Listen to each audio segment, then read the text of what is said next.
اور وہ یہ بات بھول گیا کہ یہ علم بھی اسے حضرت موسیٰ کی دعا کی وجہ سے ملا تھا۔ قارون کے پاس بہت بڑا خزانہ تھا، اتنا بڑا کہ اس کے خزانے کی چابیاں اٹھانے کے لیے کئی اونٹ استعمال ہوتے تھے۔ دولت کی اس چاہت نے اسے اس حد تک اندھا کر دیا کہ وہ خدا کو بھی بھول گیا اور عبادت کرنا تو بالکل ہی بھول گیا۔ قرآن پاک میں قارون کے بارے میں یہ آیت آئی ہے کہ وہ حد سے بڑھنے والوں میں سے تھا اور اس کی یہ دولت بھی اسے کافی نہ تھی۔ قارون کا حضرت موسیٰ علیہ السلام سے حسد دن بدن بڑھتا جا رہا تھا۔ اس نے بنی اسرائیل کو باقاعدہ حضرت موسیٰ علیہ السلام کے بارے میں بھڑکانا شروع کر دیا۔ حضرت موسیٰ علیہ السلام نے اسے ہدایت دینے کی اور راہ حق پر لانے کی بہت زیادہ کوشش کی۔ قارون کا یہ حسد صرف حضرت موسیٰ علیہ السلام تک ہی محدود نہیں تھا، اس نے حضرت ہارون علیہ السلام سے بھی حسد کرنا شروع کر دیا۔ جب حضرت موسیٰ علیہ السلام نے اللہ کے حکم سے حضرت ہارون علیہ السلام اور ان کی اولاد کو نذرانے اور قربانیاں دینے والوں کی ذمہ داری عطا کی، قارون بہت غصے میں حضرت موسیٰ علیہ السلام کے پاس آتا ہے اور کہتا ہے کہ اے موسیٰ، کیا یہ ذمہ داریاں صرف اور صرف اپنے بھائی کو دینی تھی؟ میرے لیے ان میں کوئی حصہ نہیں تھا؟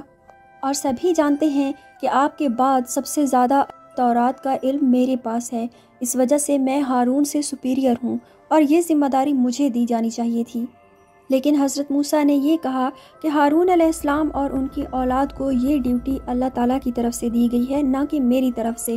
لیکن پھر بھی قارون نے اصرار کیا کہ وہ اس چیز کو نہیں مانے گا۔ قارون دن بدن اپنے تکبر میں ڈوبتا چلا جا رہا تھا۔ اس نے زکوٰۃ دینے سے بھی انکار کر دیا۔ جب حضرت موسیٰ نے اسے زکوٰۃ دینے کا کہا تو اس نے بڑے ہی تکبر والے انداز میں کہا، اے موسیٰ، کیا تم میری دولت کے پیچھے ہو؟ وہ یہ بھول گیا کہ یہ دولت بھی اسے موسیٰ کی دعا کی وجہ سے ملی تھی۔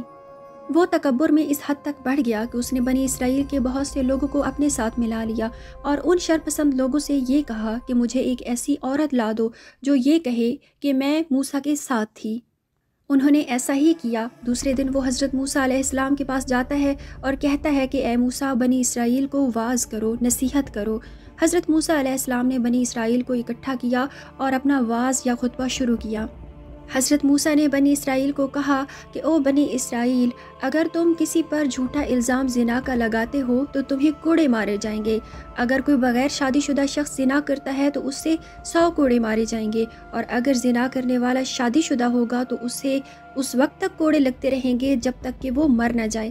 قارون نے اس موقع کا فائدہ اٹھایا اور بنی اسرائیل کے سامنے کہا کہ موسیٰ، اگر یہ غلطی تم کرو تو تمہارے لیے بھی یہی سزا ہے۔ حضرت موسیٰ نے کہا، بے شک اگر میں ایسا کرتا ہوں تو میرے لیے بھی یہی سزا ہے۔ تب قارون نے یہ کہا کہ میں ایک ایسی عورت کو جانتا ہوں جو یہ کہتی پھرتی ہے کہ میں موسیٰ کے ساتھ تھی۔ حضرت موسیٰ نے کہا کہ اس عورت کو سامنے لایا جائے، اگر وہ گواہی دے دیتی ہے کہ وہ کل رات میرے ساتھ تھی تو میں اپنی سزا کے لیے تیار ہوں۔ قارون نے بڑے تکبر کے انداز میں اس عورت کو بلایا اور یہ سوچا کہ شاید آج وہ موسیٰ کو ہرا دے گا، لیکن جیسے ہی وہ عورت حضرت موسیٰ کے سامنے آتی ہے تو اس سے اللہ کے غضب سے اتنا ڈر لگتا ہے کہ وہ گواہی دیتی ہے کہ میں موسیٰ کے ساتھ ہرگز نہیں تھی، اور ساتھ ہی وہ یہ بھی گواہی دیتی ہے کہ قارون اور اس کے ساتھیوں نے مجھے بہت ساری رقم دی ہے کہ میں جھوٹا الزام لگاؤں موسیٰ علیہ السلام پر۔ یہ وہ وقت تھا جب قارون اور اس کے فالوورز شاکڈ ہو گئے اس عورت کا جواب سن کر، اور جو سامنے بنی اسرائیل کا ہجوم تھا انہوں نے شور مچانا شروع کر دیا کہ ہم موسیٰ پر یقین کرتے ہیں۔ قارون اپنے تکبر اور غصے اور جیلسی میں اس حد تک بڑھ چکا تھا کہ اب اس کے لیے کوئی معافی کا راستہ ہی نہیں بچا تھا۔ اس دن اللہ تعالیٰ نے حضرت موسیٰ سے کہا کہ اے موسیٰ، آج میں زمین کو تمہارے حکم کے انڈر کرتا ہوں۔ حضرت موسیٰ نے قارون اور اس کے فالوورز کے لیے بد دعا کی اور زمین سے کہا کہ ان کو نگل جاؤ۔ قارون اور اس کے فالوورز زمین میں دھستے چلے گئے اور اس کا گھر بھی زمین میں دھس گیا، اس کے تمام تر سونے اور خزانے کے ساتھ ہی۔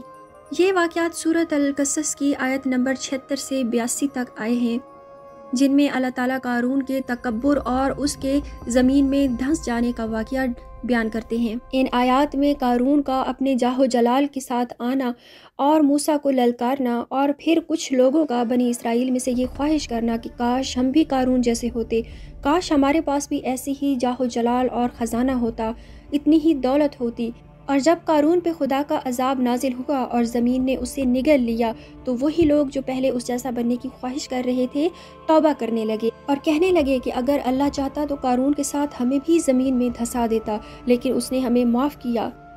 قارون کی یہ تباہی اور اس پر نازل ہونے والا اللہ تعالیٰ کا یہ عذاب اس کی دنیا کی زندگی کے ساتھ بے بہا محبت اور اللہ کے بھیجے ہوئے ایک پیغمبر کے ساتھ اس کا حسد تھا۔ نمرود کی طرح، فرعون کی طرح اور باقی ہر حسد کرنے والے کی طرح جنہوں نے اللہ اور اس کے پیغمبر کے ساتھ حسد کیا، ان کا انجام ہمیشہ یہی ہوا۔ جیسا کہ ہمارے پیارے نبی صلی اللہ علیہ وسلم کی حدیث ہے کہ دنیاوی چیزوں کی محبت اللہ اور تمہارے درمیان ایک پردہ ہے، اور اس پردے کو ہٹانا ہمارے اپنے ہاتھوں میں ہے۔ امید ہے ویڈیو آپ کو اچھی لگی ہوگی۔ میرے چینل کو سبسکرائب کیجیے اور اپنا فیڈ بیک دینا بالکل بھی نہ بھولیے گا۔ Thanks for watching. اللہ حافظ۔